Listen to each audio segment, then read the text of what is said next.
ଆରପାରିରେ ନାରାୟଣ ଚନ୍ଦ୍ର ମଲ୍ଲିକ ଜୀବନ ଯୁଦ୍ଧରେ ହାରିଗଲେ ନିର୍ଘାଟକୁଳ ଗ୍ରାମର ନାରାୟଣ ଚନ୍ଦ୍ର ମଲ୍ଲିକ। 3 ମାସ ଧରି କିଡନୀ ରୋଗରେ ଆକ୍ରାନ୍ତ ଥିବା ନାରାୟଣ ଆଜି ସକାଳେ ଆରପାରିକୁ ଚାଲି ଯାଇଛନ୍ତି। ଆଜି ସକାଳେ ହଠାତ୍ ଛାତିରେ ଯନ୍ତ୍ରଣା ଅନୁଭବ କରିବାରୁ ତାଙ୍କୁ ଧୁସୁରୀ ମେଡିକାଲ ନେଇଯାଇଥିଲେ। ପରେ ଭଦ୍ରକ ଜିଲ୍ଲା ମୁଖ୍ୟ ଚିକିତ୍ସାଳୟକୁ ନେଇଯାଇଥିଲେ। ସେଠାରେ ଡାକ୍ତର ତାଙ୍କୁ ମୃତ ଘୋଷଣା କରିଥିଲେ। ନାରାୟଣଙ୍କ ମୃତଦେହକୁ ଦେଖି କୁନି ପାଟିରେ ବାପା ବାପା ବୋଲି ଡାକୁଛି 3 ବର୍ଷର ଝିଅ। ସେ କଣ ଜାଣିଛି ତା ବାପା ସବୁଦିନ ପାଇଁ ଶୋଇପଡ଼ିଛି। କାନ୍ଦ ବୋବାଳିରେ ଫାଟି ପଡୁଛି ଗାଁ ଦାଣ୍ଡ।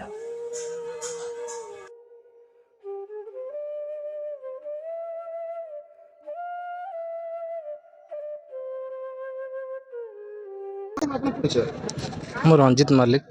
ନାରାୟଣ ଯେ ମୋ ସାଙ୍ଗ। ଫାଷ୍ଟ ଆମେ କ୍ଲାସ୍ ପ୍ରଥମରୁ ହିଁ 10 କ୍ଲାସ୍ ପର୍ଯ୍ୟନ୍ତ କ୍ଲାସ୍ରେ ପଢ଼ୁ। ତା'ର ଏମିତି କିଡ଼ନୀ ରୋଗର ଆକ୍ରାନ୍ତ ବୋଲି ଆମେ ବି ଜାଣିନଥିଲୁ, କିନ୍ତୁ ଏଇ 6 ମାସ ଭିତରେ ଆମେ ଜାଣିଲୁ ଯେ ତା'ର କିଡ଼ନୀ ରୋଗ ସେ ଆକ୍ରାନ୍ତ ହୋଇଛି। କିନ୍ତୁ ସିଏ ଏତେ ହଠାତ୍ ଏତେ ଶୀଘ୍ର ଚାଲିଯିବ ବୋଲି ଆମେ ଜାଣିନଥିଲୁ। ଆମର ଚିନ୍ତା ଥିଲା ଯେ ସେ ଭଲ ହେଇଯିବ ବୋଲି। ସେ ବି ନିଜେ ବି ମୁଁ ତା ସାଙ୍ଗରେ ବୁଲେ ବସେ, ସବୁବେଳେ ଆମେ 2 ଜଣ ଏକାଠି ହେଇ ବସୁ। କିନ୍ତୁ ସେ ବି କହୁଥିଲା ରଞ୍ଜିତ ମୁଁ ଏମିତି ଭଲ ହେଇଯିବି, କିନ୍ତୁ ସିଏ 6 ମାସ କାନ୍ତ ଲାଗିବ, 6 ମାସ ପରେ ତୁମ କିଡ଼ନୀ ଚେଞ୍ଜ ହେବ ବୋଲି ତାର ଏମିତି କହୁଥିଲା। କିନ୍ତୁ ଏତେ ଶୀଘ୍ର ସେ ଚାଲିଗଲା।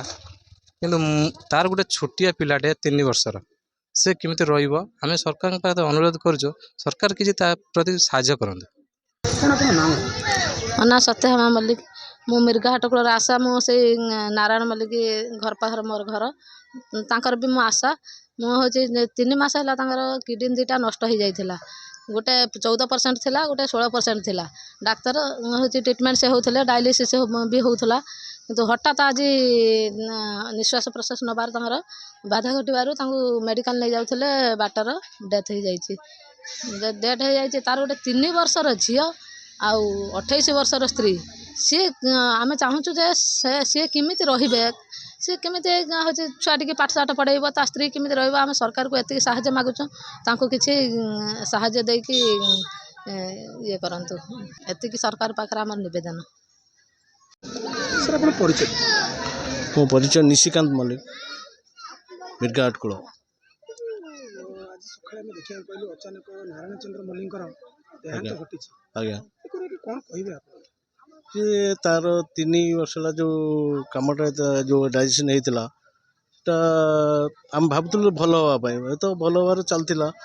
ଆଉ ହଠାତ୍ କେମିତି ଆଜି ସକାଳେ ସେଭଳି ପରିସ୍ଥିତିରେ ଆସିଗଲା, ଆଉ ଆମେ କିଛି ଜାଣିପାରିଲୁ।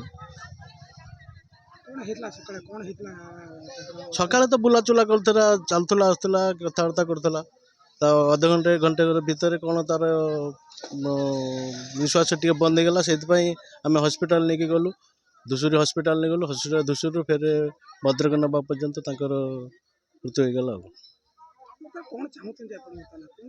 ମୁଁ କହିବା କଥା ଯେ ତାର ଗୋଟେ ଛୋଟ ଛୁଆ ଅଛି, ସେଇଠି ଗୋଟେ ଛୋଟ ଛୁଆ କେମିତି ବଞ୍ଚିବ, କେମିତି ତା ଦେଖଭାଲ କରିବ। ଆଉ ତାଙ୍କ ଘରେ କେହି ନାହାନ୍ତି, ସେ ଗରିବ ଲୋକଟେ।